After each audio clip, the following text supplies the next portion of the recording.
Hello बच्चों, आप कहानी का इंतज़ार कर रहे हैं और दादाजी आपके लिए नई कहानी लेकर हाजिर हैं और आपको सुनाने की प्रतीक्षा में हैं। बच्चों, आज जो कहानी मैं आपको सुनाने जा रहा हूँ उसका नाम है सींग में माला। क्या नाम बताया मैंने? सींग में माला। ये कहानी मैंने जनवरी 1996 में लिखी थी, 1996 में लिखी थी और यह नंदन पत्रिका में अप्रैल 1996 के अंक में छपी थी। अप्रैल 1996 का ये अंक मैं आपको दिखा रहा हूँ। ये अंक है अप्रैल 1996 का। इसमें ये कहानी है सींग में माला। ये कहानी 3 पृष्ठों में है और यहाँ आकर आप देखेंगे कि अगले पृष्ठ पर यह कहानी समाप्त हो जाती है। यहाँ भी एक चित्र है, आपको दिखाऊं मैं। यहाँ आपने देखा ना, तो यहाँ आकर कहानी इधर आकर समाप्त हो जाती है। चलो खैर, अब मैं आपको इस कहानी को सुनाता हूँ। 1996 की लिखी हुई कहानी है। आपके मम्मी पापा जब बच्चे थे तब उन्होंने पढ़ा होगा, लगता उन्होंने आपको नहीं सुनाया। चलो आप अब सुन लो और उनसे पूछना कि क्या उन्होंने ये कहानी पढ़ रखी है। कहानी का नाम है सींग में माला। बच्चों, एक गांव में एक किसान रहता था, उसका नाम था नंदू। उसके पास बहुत सी गायें थी, ग्वाला समझो उसको, वो किसानी के साथ साथ ग्वाला भी था। और उसके 2 पुत्र थे, बड़े का नाम था गोपी और छोटे का नाम था शंभू। गोपी जो है वो थोड़ा चालाक बुद्धि का था, मतलब अपने आप को ओवर क्लेवर मानता था। लेकिन शंभू वो सीधा साधा था। गोपी जो है वो किसान का बड़ा बेटा था, तो किसान ने उसको ऐसा काम सौंपा जो उसकी बुद्धि के अनुसार था। यानी कि भाई ग्वाला था तो गोपी शहर में दूध बेचने जाएगा और शंभू क्या करेगा? शंभू गायों को जंगल में चराने ले जाएगा।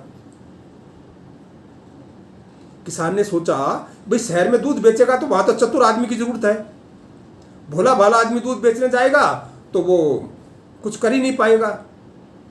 तो इसलिए किसान ने ड्यूटी लगा दी उनका दोनों की कि भाई गोपी जो है वो दूध बेचने जाएगा और शंभू गायों को जंगल में चराने ले जाएगा। अब बच्चों, गोपी मैंने बताया ना वो चालाक था, धूर्त भी था। वो दूध में पानी मिला देता और उसे शहर में जाकर बेच देता। और इससे दूध में पानी मिलाने से जो अतिरिक्त पैसा उसको मिलता, वो पैसा वो बचाकर अलग से रखता था, अपने घर नहीं बताता था। इस तरीके से दूध में पानी मिलाकर बेचने से जो पैसा उसने कमाया वो अपने पास अलग से छुपाकर रख लिया। और शंभू वो तो बेचारा सीधा साधा था, जंगल में जाता, गायों को हरी घास खिलवाता और वहाँ पहाड़ी पर बैठा रहता जब तक गाय चर लेती और वापसी में उनको ले आता रात को। और सुबह दूध दुलवाने का काम भी उसकी सहायता करता गोपी की। अब बच्चों, एक दिन गोपी बीमार हो गया। अब बीमार होने से दूध बेचने नहीं जा सका, तो नंदू किसान ने कहा अपने छोटे बेटे को यानी शंभू को कि भाई दूध लेके आज तुम जाओ, क्योंकि गोपी तो बीमार है, नहीं जा पाएगा। अब शंभू जो है वो दूध लेकर शहर में पहुंच गया। अब शंभू ने तो पता नहीं था भी पानी मिलाना है, वो तो सीधा साधा शुद्ध दूध लेकर शहर में चला गया और उसने जहाँ भी जो उसके ग्राहक थे उन सबको शुद्ध दूध दे दिया। अब पहली बार उनको खरा दूध मिला तो वो जितने भी ग्राहक थे बहुत खुश हुए। उन्होंने शंभू से कहा, भाई ऐसा है, आगे से तुम ही दूध लेकर आया करो, तुम्हारे भाई को मत भेजा करो यहाँ पे, वो दूध में पानी मिला देता है, हमें अच्छा दूध मिलता ही नहीं है। शंभू बोला, भाई मेरे पिताजी ने हम दोनों का काम बांट रखा है, दूध लाने का काम तो गोपी का है जो मेरा बड़ा भाई है, और गाय चराने का काम मेरा है। तो वो जो ग्राहक थे वो कहने लगे, नहीं नहीं, हम तुम्हारे पिताजी से बात करेंगे, हमें अच्छा दूध चाहिए और तुम ही दूध लेकर आओ। एक दिन वो जो ग्राहक थे वो नंदू से मिले और नंदू को कहा, भाई ऐसा आपने जो दूसरा बेटा है, छोटे वाला बेटा शंभू, इसको दूध लेकर भेजा करो, तुम्हारा बड़ा बेटा तो चालाक है, दूध में पानी मिला देता है। नंदू ने कहा कि नहीं, ऐसा तो नहीं है, लेकिन वो ग्राहकों को नाराज भी नहीं कर सकता था। तो उसने कहा, ठीक है, मैं शंभू को दूध लेकर भेज दूंगा। अब ग्राहक जो थे वो लौट गए तो वहीं चारपाई पर लेटा हुआ था गोपी। अब उसे लगा कि भाई तेरी तो आमदनी बंद हो जाएगी। उसने पिताजी से कहा, पिताजी शंभू भोला भाला है और ये शहर के लोग बड़े चालाक होते हैं, ये शंभू से ज़्यादा दूध ले लेंगे, पैसे कम देंगे, दूध लेकर मुझे ही भेजो। लेकिन नंदू जो है वो ग्राहकों को नाराज़ नहीं करना चाहता था।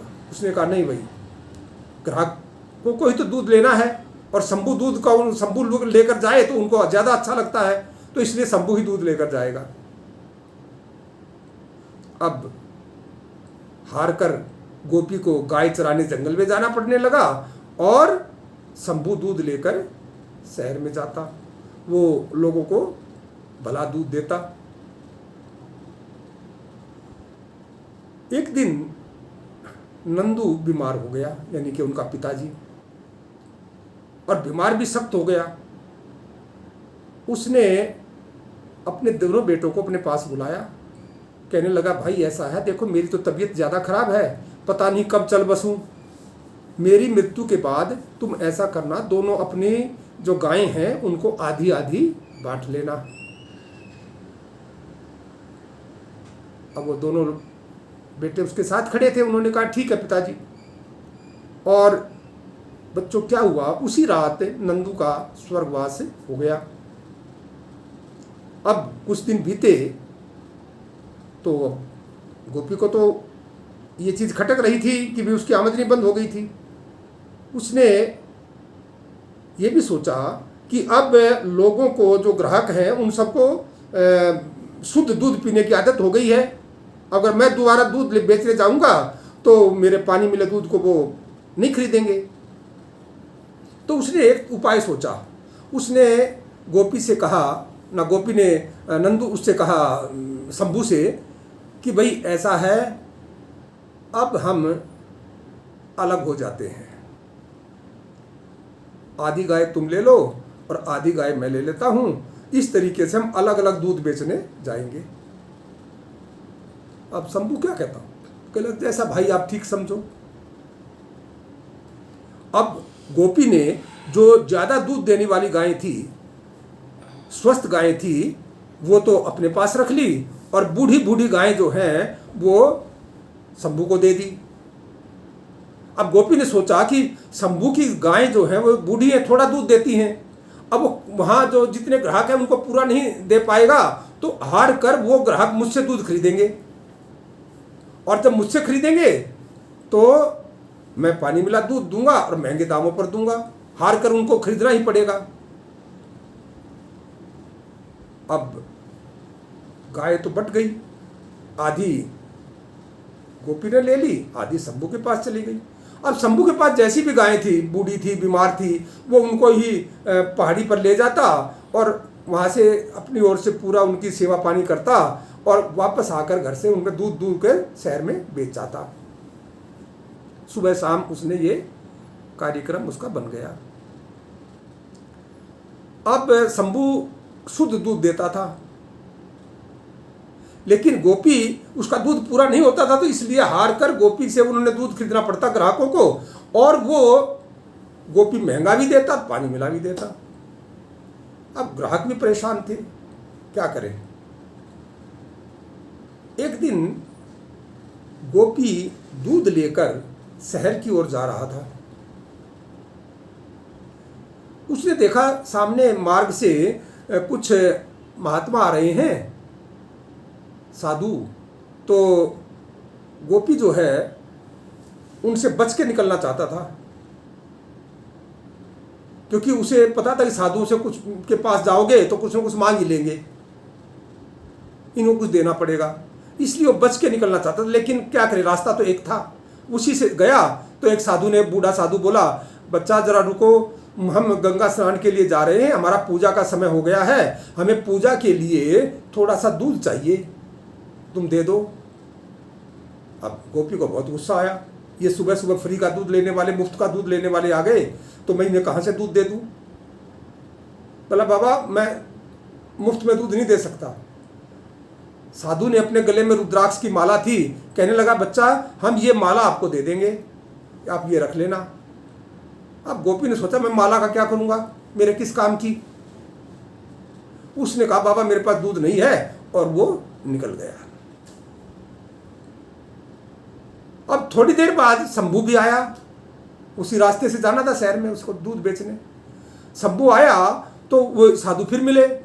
साधुओं ने पूछा, भाई ग्वाले, क्या तुम थोड़ा सा दूध दे सकते हो, हमें भगवान की पूजा करनी है और हमें पूजा के लिए दूध चाहिए। शंभू तो खुश हो गया, बोला, बाबा ये मेरा सौभाग्य है कि आप मेरे दूध से पूजा करेंगे, तो ये तो मेरा सौभाग्य की बात है, और मेरा दूध पूजा में काम आए ये और मेरे लिए खुशी की बात होगी। उसने अपना दूध का डोल जो है वो संतों के पास रख दिया और कहने लगा, आपको जितना दूध चाहिए उतना ले लो। अब बच्चों, साधुओं ने तो पूजा के लिए थोड़े से दूध की जरूरत होती थी, उन्होंने थोड़ा सा दूध लिया और उस बूढ़े साधु ने कहा, बच्चा ये दूध हम मुफ्त में नहीं लेंगे, ये रुद्राक्ष की माला है, ये तुम रख लो। शंभू बोला, बाबा मैं माला का क्या करूँगा। तो उस सन्यासी ने कहा, ये माला ऐसा है बेटा, ये माला अपने पास रखोगे, इसमें 108 मणिके हैं, और ये मनके जो है, मनिए, ये जो है एक, अगर तुम इन मनकों की पूजा करोगे, यानी कि पंचामृत से अगर इनकी रोज सुबह पूजा करोगे, तो हर मन का एक दिन में सोने का हो जाएगा। ये यज्ञ की माला है। अब हम तुम्हें देना चाहते हैं, हमारे लिए तो सोने की कोई कीमत नहीं है, इसलिए हम ये माला तुम्हें दे रहे हैं, तुम इसको रख लो और अपने काम में ले लेना। अब शंभू ने वो माला ले ली और आगे चल दिया। रास्ते में उसको आगे जब वो लौट रहे थे शाम वापसी में, तो उसको गोपी मिला शंभू को। शंभू ने सारी बात उसको बताई कि भाई इस तरीके से साधुओं ने मुझे ये माला दी है, और इसका अगर पंचामृत से पूजा करूंगा तो इसका एक मन का सोने का हो जाएगा। अब गोपी को तो बड़ा आश्चर्य हुआ, कहने लगा, भाई चलो घर चलकर देख लेते हैं, मुझे तो लगता नहीं कि इसका कोई मन का सोने का हो सकता है, ये तो कहीं वैसे ही उन्होंने आपसे दूध लेने के लिए बहका दिया हो। तो बोले चलो देख लेते हैं, और घर आकर उन्होंने उस माला में पंचामृत से उसको स्नान कराया और थोड़ी देर शांत होकर भगवान की पूजा की और उस माला को रख दिया। कुछ समय बाद जब उन्होंने देखा तो वास्तव में उस माला का एक मन का सोने का हो चुका था।